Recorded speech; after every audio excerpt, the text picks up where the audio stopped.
my dusting robot, the Dust Bunny, is not finished. At least not how I intended anyway. There ain't no functional piece of electronic art here. Maybe it is art, with a lesson. The lesson? To check my assumptions. I thought these motors would be able to drive the whole robot around, but turns out I was wrong. Originally, I just planned to have the robot on a guide wire, driving from one end of the TV cabinet to the other.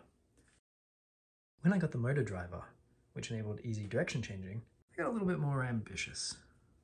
It seemed like it would be simple to just do the same thing as my robot mop.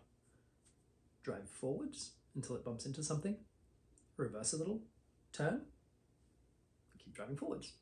And since it was meant to be a bunny, I figured it would add some character by having it triggered by a bright light, like it was getting startled and running off. Since I'm a software engineer, the logic for that was fairly easy for me to code up. The motors were even working while I was making the proof of concept. The thing that I didn't account for was how much more load the physical assembly would put on them. So it was time for a quick pivot at the 11th hour. Since I didn't like my chances of solving the motor current problem,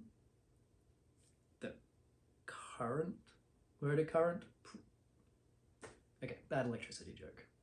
I'll edit that out. Anyway, I added some lights to at least visualize the behavior that was meant to happen. Yellow for forwards, red for reverse, both for turning. Cover the IR sensor to simulate being on a surface. It's peeking over an edge, backing up, turning quickly, back on a solid surface, and we're back in forward mode again. So that's where it's at. It didn't end up where I intended. But I gotta say, I kind of like the mad scientist crazy prototype look.